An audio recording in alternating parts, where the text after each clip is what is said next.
نحمده ونصلي على رسوله الكريم أما بعد فأعوذ بالله من الشيطان الرجيم بسم الله الرحمن الرحيم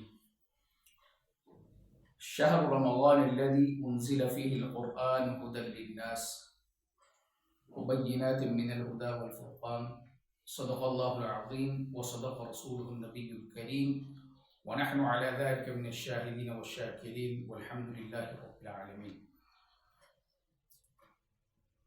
برادران اسلام، کچھ عارضات عرض کرنے لگا ہوں اس ماہ مبارک کے حوالے سے. یقیناً ان پر اگر ہم عمل کر لیں گے تو انشاءاللہ یہ رمضان مبارک کا مہینہ ہمارا بہتر جائے گا اور بہت اچھا جائے گا. دیکھیں، آپ صلی اللہ تعالی وسلم نے اس ماہ مبارک کو شہر الصبر بھی فرمایا ہے، یعنی صبر کا مہینہ. اور آپ صلی اللہ علیہ وسلم نے فرمایا کہ صبر کا بدلہ جنت ہے. آپ صلی اللہ علیہ وسلم نے صبر کا مہینہ کیوں فرمایا؟ وجہ اس کی یہ ہے، جب ہم روزے سے ہوں گے اور پھر روزے میں بندے کو پیاس بھی لگتی ہے اور بھوک بھی ستاتی ہے، ایسے میں آپ کے مزاج کے خلاف اگر کوئی بات کر دے تو اس پر یقیناً آپ کو غصہ آئے گا، اور جب آپ کو غصہ آئے گا تو پھر آپ بھی کچھ کرنے کی کوشش کریں گے. اس لیے آپ صلی اللہ علیہ وسلم نے فرمایا یہ صبر کا مہینہ ہے، آپ کے مزاج کے خلاف باتیں ہوں گی، آپ کی طبیعت کے خلاف کام ہوگا، تو پھر آپ نے اس کو کیا کرنا ہے؟ صبر کرنا ہے، اس پر برداشت کرنا ہے آپ نے. تو یہ جو صبر کا گھونٹ آپ پئیں گے، اس پر اللہ کے حبیب صلی اللہ علیہ وسلم نے فرمایا کہ اس کا بدلہ جنت ہے.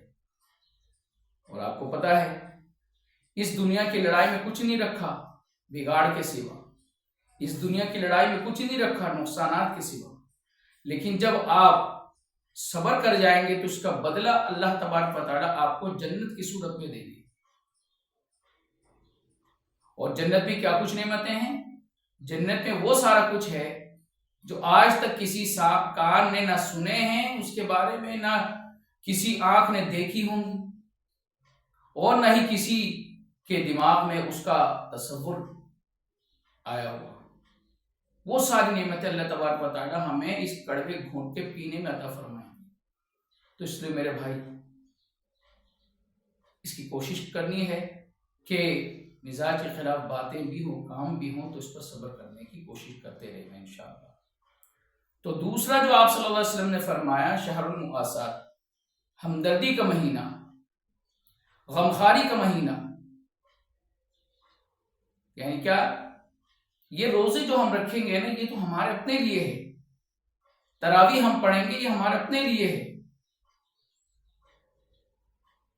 تو لوگوں کے لیے بھی کچھ کرنا ہے بھائی. اس لیے اللہ کے حبیب نے فرمایا شہر المواسات، غمخواری کا بھی مہینہ ہے. کیا مطلب؟ مطلب یہ ہے کہ روزے کے ساتھ ساتھ، تراویح کے ساتھ ساتھ آپ نے خلق خدا کے ساتھ بھی ہمدردی کرنی ہے. اگر اللہ تبارک و تعالیٰ نے آپ کو مال سے نوازا ہے تو آپ نے مال کے ذریعے لوگوں کے ساتھ ہمدردی کرنی ہے. غریب غربا کو تلاش کر کے، مستحق افراد کو تلاش کر کے آپ نے ان کی مدد کرنی ہے. ویسے بھی کتنی مہنگائی ہو رہی ہے، ہوشربہ مہنگائی. رمضان مبارک کے چاند نظر آنے کے ساتھ ساتھ ہی ہر چیز کی قیمتوں میں کئی گنا اضافہ ہمیں ہوتا ہوا نظر آتا ہے. اور بہت سارے گھرانے ایسے بھی ہوں گے، یقیناً آپ بھی جانتے ہو، میں بھی جانتا ہوں، کہ سحری کھانے کے لیے بھی ان کے پاس کچھ نہیں ہوتا. بہت سارے تو ایسے بھی ہوں گے جو صرف پانی پر ہی سحری کھا لیتے ہوں گے. تو اس لیے ان مستحق افراد کی تلاش ہم اور آپ پر ضروری اور لازم ہے. اور جن کے پاس ہیں وہ تو اپنے بچوں کو پہلے عید کے لیے الگ سوٹ دلاتے ہیں، دوسرے روز کے لیے الگ سوٹ دلاتے ہیں، تیسرے روز کے لیے الگ سوٹ دلاتے ہیں. وہ جن کے پاس نہیں ہے، دیکھیں بندہ اپنی بھوک برداشت کر لیتا ہے، لیکن بچوں کی بھوک بندے سے برداشت نہیں ہوتی ہے نا. اس لیے میرے بھائیوں اس کا بھی خیال رکھنا ہے. اڑوس پڑوس میں دیکھیں, آجو باجو میں دیکھیں کہ کوئی مستحق افراد تو نہیں ہے, تو ان کے ساتھ ہمدردی کرنی ہے آپ نے. اور کچھ تجویزات جو عام حضرات کے لیے ہے, میرے جیسے جو ہیں, عبادت کی کچھ توفیق مل جائے. مثال کے طور پر جو لیبر حضرات ہیں ہمارے, جو کارخانوں میں کام کرتے ہیں, تو جن کو عبادت کی توفیق نہیں ملتی, نہ نماز کے لیے آتے ہیں, دیکھیں بس کام ہی کام اور پھر کام ہی کام, کام پہ ایسے غرق ہوئے رہتے ہیں کہ نہ نماز کی خبر نہ کسی اور چیز کی خبر ہوتی ہے. تو میں نے اپنی مسجد میں بھی ان حضرات کو یہ تجویز دی ہے, دیکھیں رحمتوں والا مہینہ ہے, برکتوں والا مہینہ ہے, اس کو ویسے بیکار نہیں ضائع ہونے دیں, کچھ کام میں لائیں اس مہینے کو. وہ کیسے لائیں گے؟ وہ اس طرح لائیں گے کہ آپ نے ارادہ کر لیا کہ انشاءاللہ اس مہینے کے ہر روز میں نے 1000 مرتبہ درود شریف کا ورد کرنا ہے. یہ تہیہ کر لیں.